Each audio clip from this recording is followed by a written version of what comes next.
Hello नमस्कार student, welcome to innovation study channel. आप सभी का यहाँ पे स्वागत करते हैं। आज अपन शुरू करने जा रहे हैं एक्सरसाइज 6.1 का 3 नंबर क्वेश्चन और 4 नंबर क्वेश्चन इस क्लास में कंप्लीट करेंगे। इसके साथ में हमारी 2 क्वेश्चन बचे हुए हैं। इन 2 क्वेश्चनों के साथ साथ एक्सरसाइज 6.1 हमारी कंप्लीट हो जाएगी। क्वेश्चन पढ़ते हैं। सबसे पहले, वह सबसे छोटी संख्या ज्ञात कीजिए जिससे निम्नलिखित संख्याओं को भाग देने पर भागफल एक पूर्ण घन संख्या प्राप्त हो जाए, ये हमें बताना है। तो प्यारे विद्यार्थियों, मैं आपको बताना चाहूंगा कि हमने 10वीं क्लास का निःशुल्क सिलेबस कर लिया है, फ्री ऑफ कॉस्ट सारी की सारी क्लासें रही। कंप्लीट कोर्स हमने यूट्यूब चैनल पे कर लिया है, इसी यूट्यूब चैनल पे। और इसके बाद में हमने 8th क्लास का शुरू कर रखा है, तो पूरी क्लासें लें।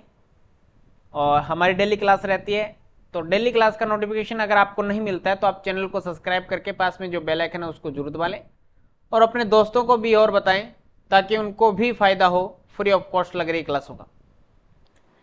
तो सबसे पहले अपन को क्या करना है, 81 के अभाज्य गुणनखंड करने हैं। तो अपन करते हैं 81 के अभाज्य गुणनखंड। 81 में 2 का भाग जाता नहीं क्योंकि इकाई का अंक 1 है, इसलिए इसमें 3 का भाग जाएगा। तो ये हो जाएगा 27 थी 81, 27 में फिर 3 का जाएगा तो ये हो जाएगा 27 में 3 का जाएगा तो 9 आ जाएगा। ठीक है, 9 में 3 का भाग जाएगा, फिर 3 आ जाएगा, 3 में 3 का भाग जाएगा, 1 आ जाएगा। तो एक तो इसका त्रिक बन गया, दूसरा इसका त्रिक अधूरा रह गया और क्या बच गया, यहाँ पे 3 बच गया। अगर ये 3 नहीं आता तो ये मान लेते कि ये कंप्लीट घन संख्या प्राप्त हो जाती। ठीक है, पूर्ण घन संख्या प्राप्त हो जाती। अब अपन को यहाँ पे क्या लिखना पड़ेगा, लिखेंगे यहाँ 3 का त्रिक नहीं बन रहा है, इसलिए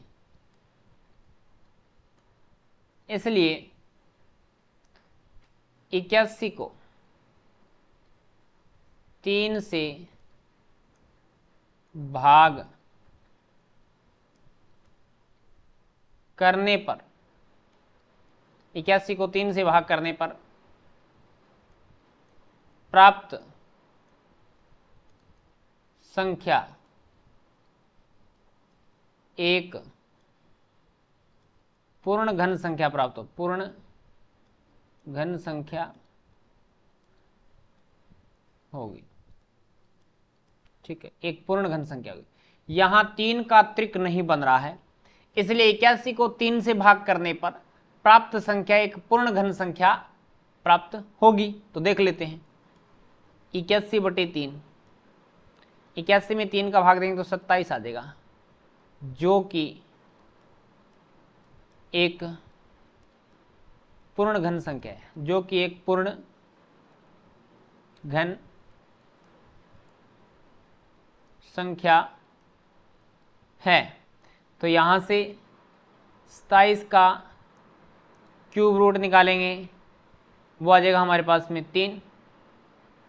तो लिखेंगे कौन सी होगी, तो वह सबसे छोटी संख्या, अतः सबसे छोटी संख्या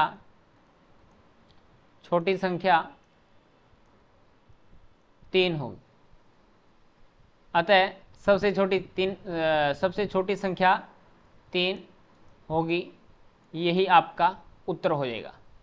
यहाँ पे करेंगे 128 का, 128 के अभाज्य गुणनखंड करेंगे।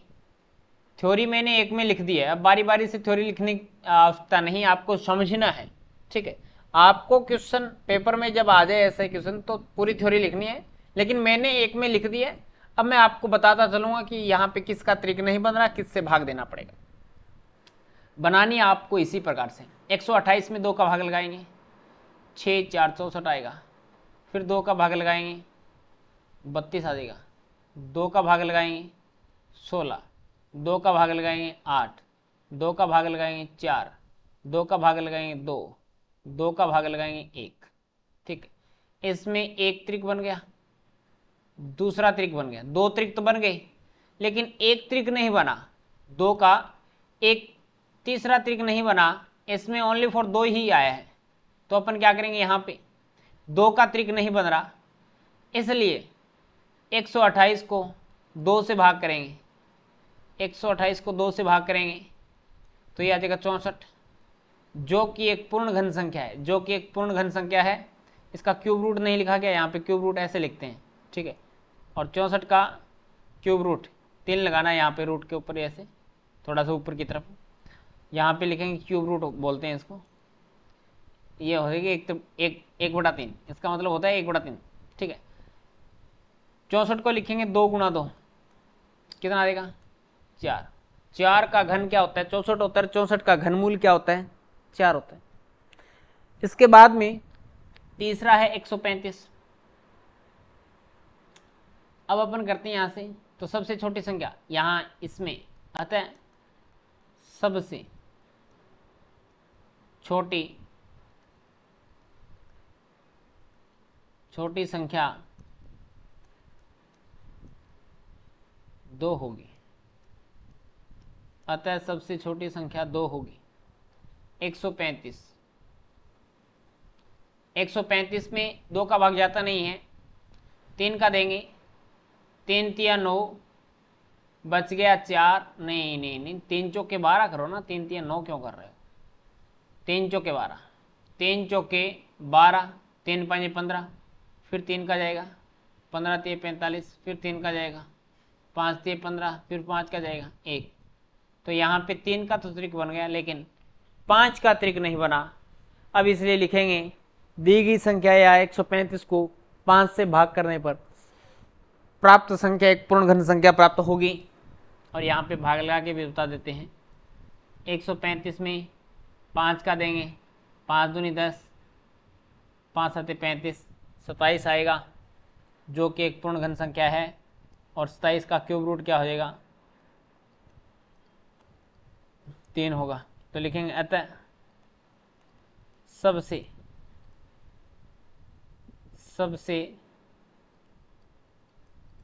छोटी संख्या इज इक्वल टू 5 होगी। सबसे छोटी संख्या क्या होगी 5 होगी। इसके बाद में चलते हैं नेक्स्ट में, 192 है। 192 क्या है, बाजे गुणनखंड करते हैं पहले। 192 2 को भाग करोगा तो पहले 9 बार जाएगा, 9 दूनी 18, 6 दूनी 12, फिर 2 का भाग करोगे 4, 48 दूनी 96, फिर 2 का भाग करोगे 24, फिर 2 का भाग 12, 12 में 2 का भाग जाएगा तो कितना बनेगा 6, 6 में 2 का भाग जाएगा 3, 3 में 3 का भाग जाएगा 1। इसका त्रिक नहीं बना, सॉरी इसका त्रिक बन गया 1, इसका त्रिक बन गया, इसका त्रिक नहीं बना आगे 3 का। तो यहाँ पे क्या लिखेंगे, यहाँ संख्या 3 का त्रिक नहीं बन रहा, इसलिए 192 को 3 से भाग करने पर 192 को 3 से भाग करने पर क्या बन जाएगा 192 भाग में 3, 3 × 6 = 18, 1 12, 3 चौके 12, 64 आ जाएगा। 64 एक पूर्ण घन संख्या है और 64 का क्यूब रूट कितना आएगा 4 आ जाएगा। 64 का क्यूब रूट कितना आएगा 4 आएगा। तो अतः वह सबसे छोटी संख्या क्या होगी 3 होगी। लिख देना नीचे, यहाँ पे लिख दो चलो। अतः सबसे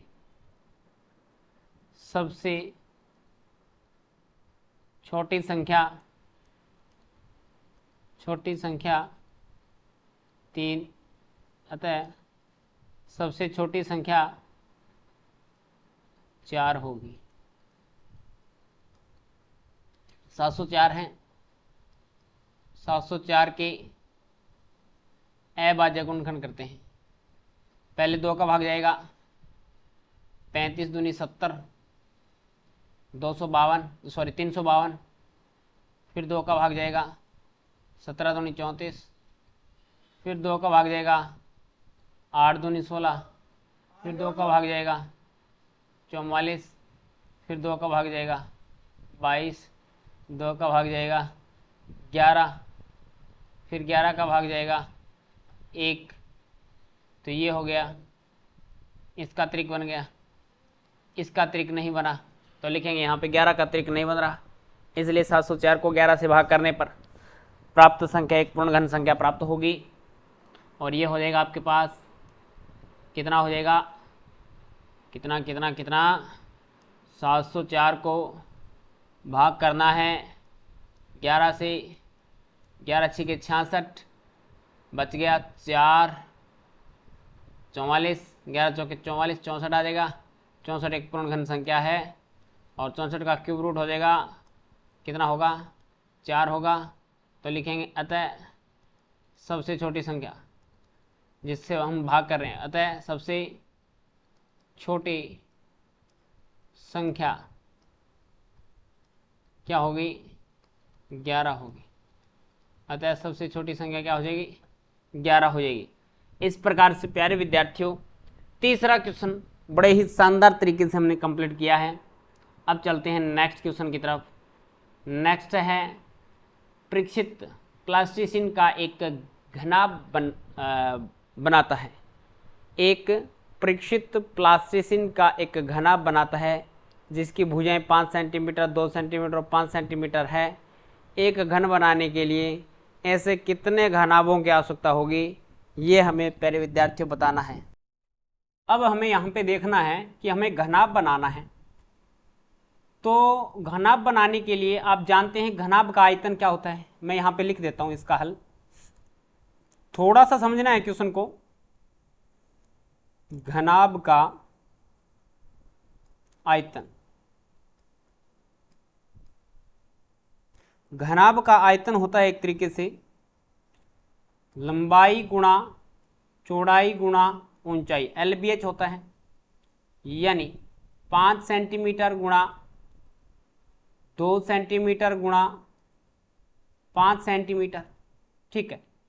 अब देखो अपन मान लेते हैं इसको एक घन बनाना है। घन की लंबाई चौड़ाई ऊंचाई इक्वल होती है, ठीक है। तो अपन मान लेते हैं कि n घनाभों की आवश्यकता होगी, n घनाभों की आवश्यकता होगी और इनके सारे त्रिक बन जाए। अब देखो 5 गुणा 2, 5 गुणा 5 यहाँ पे है, 5 गुणा 5 2 आ गए, एक तो यहाँ पे 5 आ गया, एक यहाँ पे, एक 5 और आ जाए तो 5 का त्रिक कंप्लीट हो जाएगा। यहाँ पे 2 है, 2 बार 2 और आ जाए तो 2 के भी त्रिक कंप्लीट हो जाएंगे प्यारे विद्यार्थियों। तो अपन यहाँ पे लिख देंगे कि इनका त्रिक बनाने के लिए या इसको पूर्ण घन बनाने के लिए लिखेंगे 5 गुणा 2 गुणा 5 को पूर्ण घन बनाने के लिए, पूर्ण घन बनाने के लिए 5 गुणा 2 गुणा 2 घनाभों की आवश्यकता